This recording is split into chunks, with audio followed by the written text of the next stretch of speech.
internet of value at Ripple, we're thinking much bigger than just cross-border payments. It's kind of like Amazon with rare books in the early days, just this market happens to be a $10 trillion market. We are at a historic turning point. Said in the past that you are doing for money what email did for communication. Moving the whole revolution forward. Take on it. There's trillions of dollars parked around the world. XRP. Is there a possibility that Ripple could take over Swift one day? Well, welcome back, ladies and gentlemen, to another episode of 24 Hours in Crypto. Let's get right into today's video. People are freaking out because today the U.S. Commerce Department published their quarter 2 GDP data on Bitcoin, Ethereum, Solana, Tron, Stellar, Avalanche. And guess what? XRP was not named here. Wow, folks, get ready because XRP is about to hit rock bottom. But in reality, I want to let you guys know that as much as people think or they want to say that, you know, we are just in la la land thinking that this is going to happen, thinking that's going to happen. Well, here's the thing. In today's video, we're going to go over Bretton Woods and the importance of Ripple's role. The private sector is Ripple, and what they're trying to do is get all the economies involved, right? And in order to do that, you need a digital asset like XRP to handle high value transactions. And if you just listen to what David Schwartz says here for a moment. Yeah, that's kind of where we are now, and we're trying to move into that stage where we have big players and lots of liquidity, and that way there'll be easy ways to get money in and out. There'll be lots of liquidity for cross-currency and cross-border payments, and it'll become a settlement system that will be of high value. That's going to go hand in hand with what the BIS and the panel says in a moment. But folks, people are not ready for what's about to happen. And also, I want to give you guys a little bit of homework today. A lot of people like to compare XLM and XRP, right? Do me a favor and go on Google today. And I've done this before many, many times, and try to do as much as you can. Go and see if Stellar has any MPIs, money transmitter licenses, any kind of licenses in Singapore when it comes down to payments. I'm eager to see if you guys could find it, okay? But in reality, it's not going to be there. So XRP serves a way bigger use case than anybody could even imagine. And you could say I'm stupid and I'm like, you know, in la la land. That's fine, because at the end of the day, I know time will settle everything, and I know we're going to be at top. We're going to be taking over Bitcoin 100%. And before we get into Bretton Woods, let's go over what I have been talking about for a very long time, and that is the World Liberty coin. I gave you guys an opportunity when I opened this trade, and I even documented it the whole time, the last 4 days, and people were calling it a scam. These are the individuals that you don't want in your life, okay? Because at the end of the day, you guys do understand that I started somewhere and learning the markets and doing these things, and people call it a scam, but in reality, we know there's money to be made. And if you guys actually studied what I was doing and understood what I was doing, you would be up almost 200% right now. And we were up approximately $600 at one point when it peaked at 33 cents, right? This is the same trade that we have been documenting the whole time, okay? And we increased our margin from $100 to $200 when it came back down. So we have a $200 margin right now with 6 leverage. World Liberty Financial is set to launch September 1st. And when it launched on different exchanges, Binance, for example, it peaked at 55 cents. On MEXC, it went to $1. People are projecting this to go to 50 cents to $1 or even potentially $5. As much as that sounds crazy, it is. And this is a 100% gamble, and I set this as soon as when I opened this trade, okay? But if you guys want to be a part of the Trump family about to bring their own infrastructure, and this is their token, and I know Trump launched one and he rugged it, but again, there's still huge liquidity in that, and we could see that thing do a full 180, okay? But right now on Bitunix, you could do perps with World Liberty Financial and take advantage of the deposit bonuses on Bitunix. If you deposit $2,000, you get a $400 deposit bonus that you could leverage with on this. Okay, so do that and get ready. And along with 2bit as well, the same perks apply, but you get a bigger USD bonus. If you deposit $4,000, you get $800. Okay, but this is going to be a big peak, and I'm going to document it. And hopefully, my plan, if this goes to, like I said, 50 cents, we're walking away with $1,500. But I really hope this thing peaks at $1, and I'll take half out and let the rest ride. And from a $200 gamble, I'll take that. So with that being said, ladies and gentlemen, take a listen to this, and you're really going to understand what Ripple and XRP has been being designed.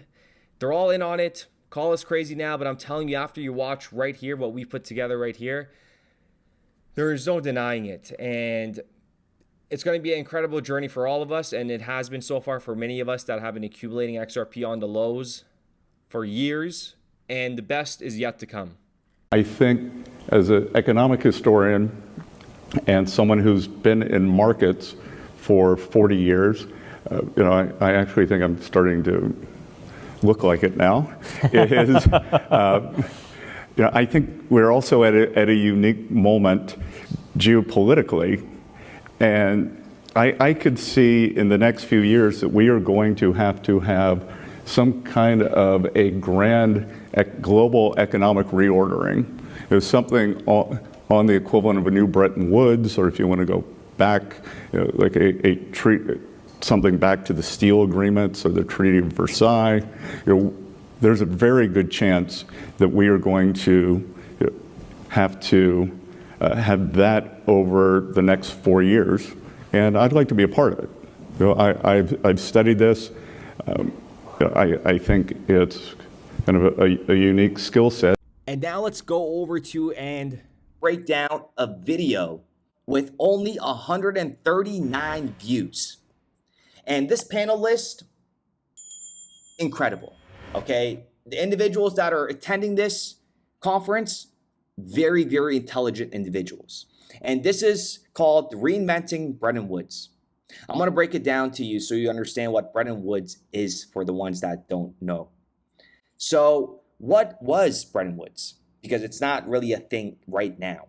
Bretton Woods was a big meeting held in a place called Bretton Woods in New Hampshire.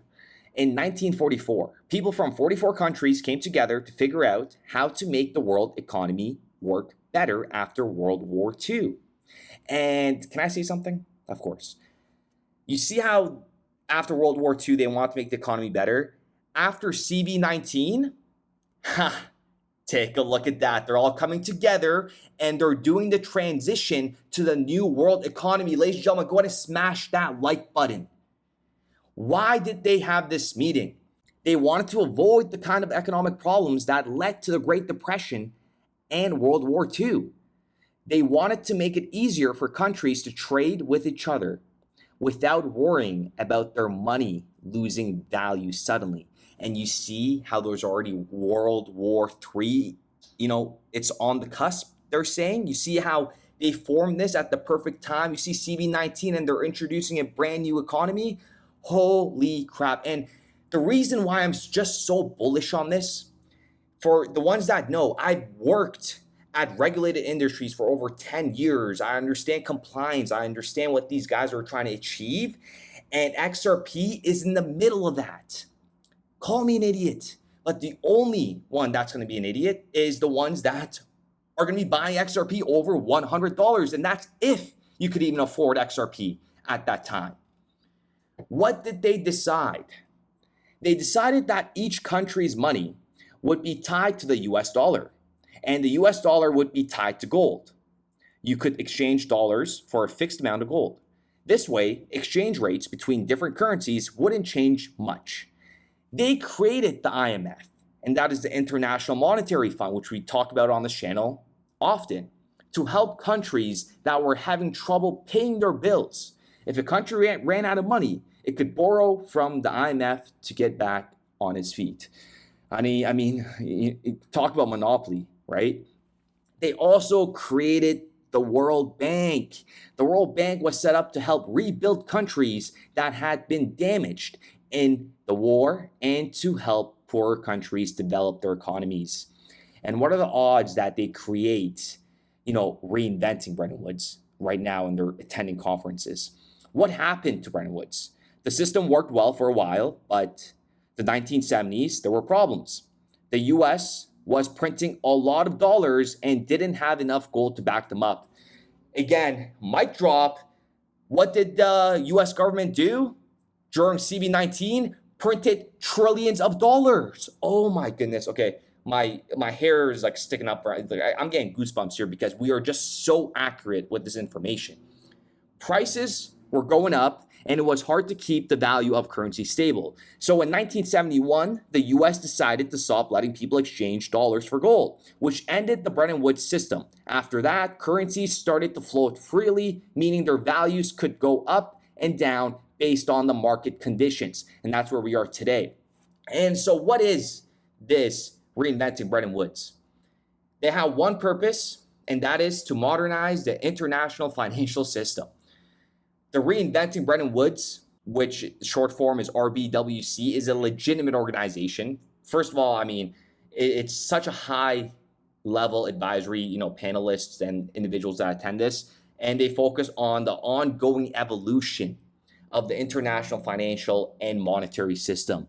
And there are so many blind sheeps out there that are going to miss out on this opportunity. And let me show you here what they talk about in regards to interoperability. And then I'm going to play a short little clip of Miguel Diaz talk about, they have these systems, which systems, what are they going to use?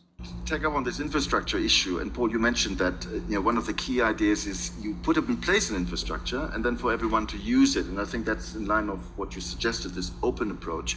I just one sort of parenthesis on interoperability, which working with blockchain is a big theme and it's often being mentioned. But I'd like everyone to keep in mind, today's system has zero interoperability. Right?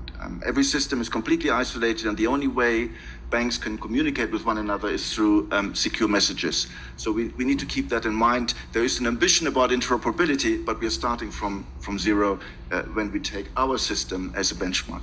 But Paul, if you could comment on this idea of infrastructure, could you imagine providing the infrastructure and then having the private sector, for example, use it? Is that the idea in Peru? Of course, in an environment in which we need to collaborate, both from the public sector and from the private sector, to create ecosystems that can flourish and can bring these services to everyone.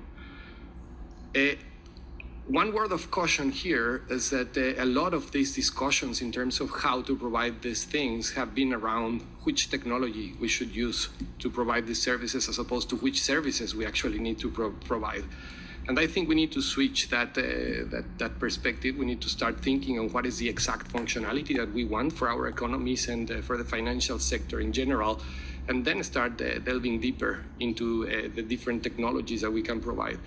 I think that is incredible. And keep in mind, Miguel Diaz, yes, it's a familiar name because we talked about him on his channel before. Remember, he's the one that said this. One is the technical dimension, so how we manage to get a system that speaks in a certain cryptographic language to speak with another that speaks another slightly different language. So that is one level of complexity. We need to get the technologies to speak to each other. The messaging element is fundamental. The second dimension, which is much more complicated to solve, so that one, the first one was the easy one, okay? And there is a lot of money that is being put in terms of trying to solve these technical issues of interoperability. Now, the second one is more complicated. It has to do with liquidity. So imagine that you have a pair of currencies for which there is not a complementary demand. You need to go and search for a third-party currency in order to make this settlement actually happens. And this really complicates things, so we need to put pieces of technology that can make more efficiency this use of liquidity so that more transactions can be settled. Again, when it comes to interoperability, liquidity, having a currency that's efficient across the world in different jurisdictions, has regulatory clarity, wow. And there was a question asked here, which is pretty crazy. Listen to this question. I'm going to play it in a moment. But they state when we invented Bitcoin.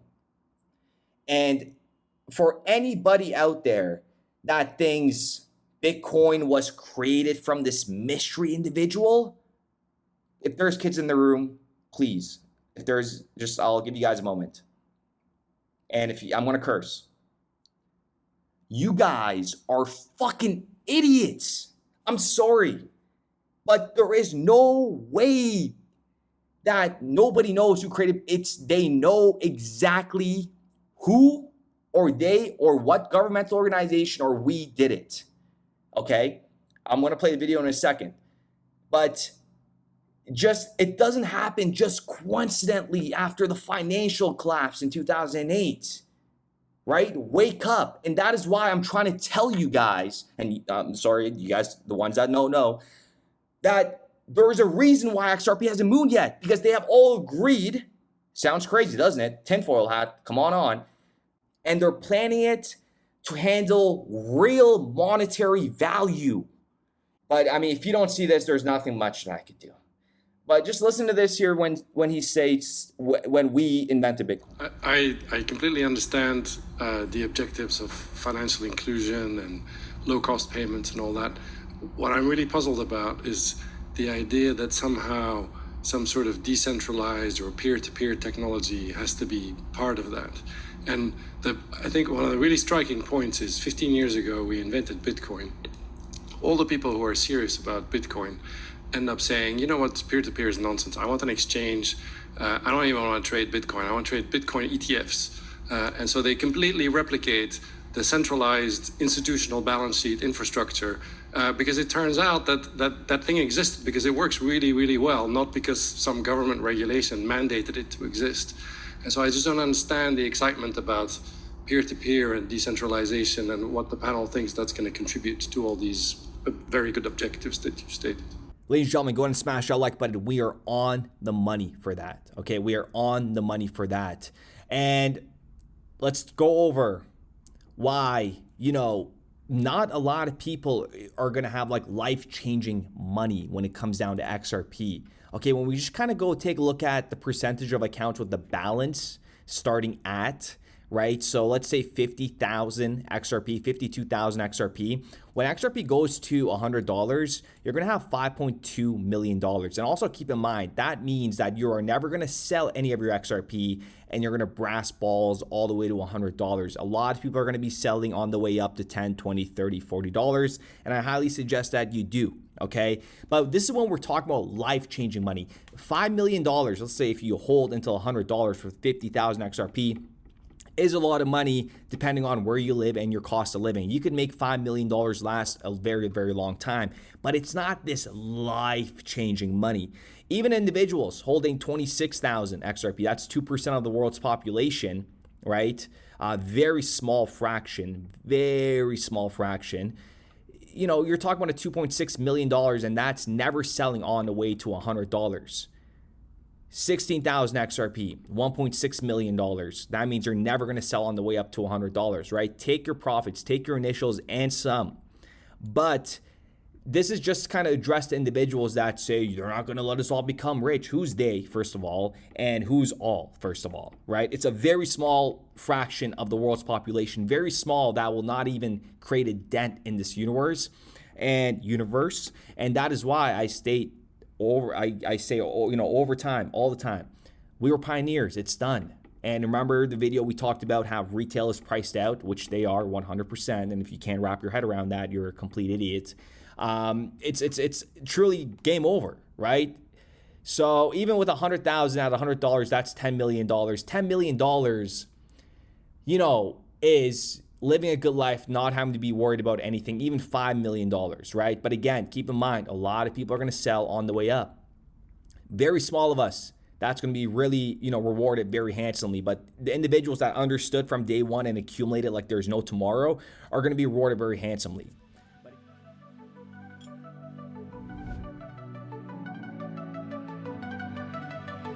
It started with a vision, now it's spreading wide. SLT's the token, it's our DJ pride. 24 hours crypto, leading the call. Bringing XRP believers, united we stand tall. First ledger's on fire, trades like the scene. SLT's the movement, power in the dream. From the memes to the moon, we're making it real. 100 XRP, that's the deal. I salute you, you salute me. Together in XRP we believe. From the trenches to the skies we see. XRP to 100 destiny.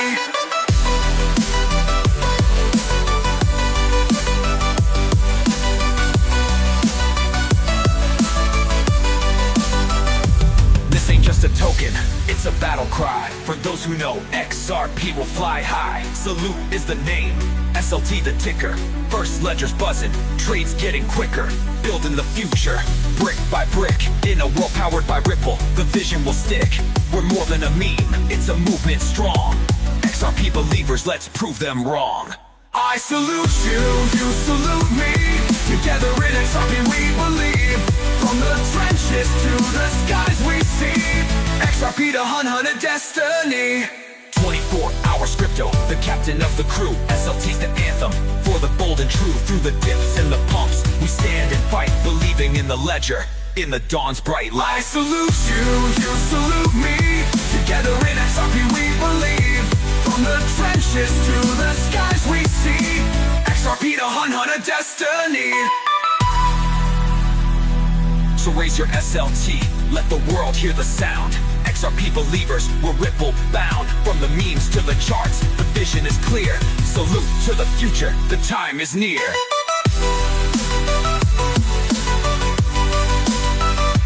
I salute you, you salute me. Together in XRP we believe. From the trenches to the skies we see. XRP the hunt of destiny.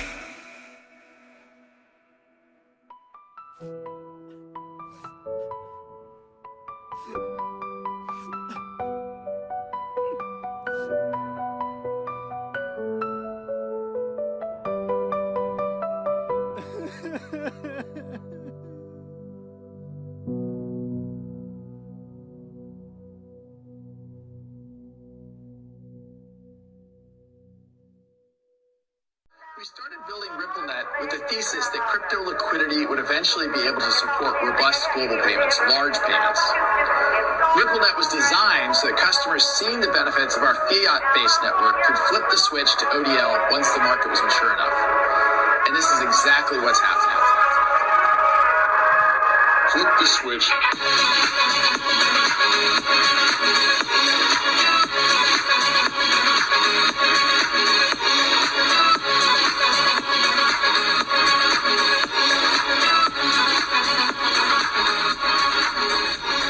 I think what we're building has, it's solving a real problem. And I think all of the tokens, my advice to anybody would be, understand the utility. If there's real utility and there's real value being delivered to a real customer, there will be value in the token.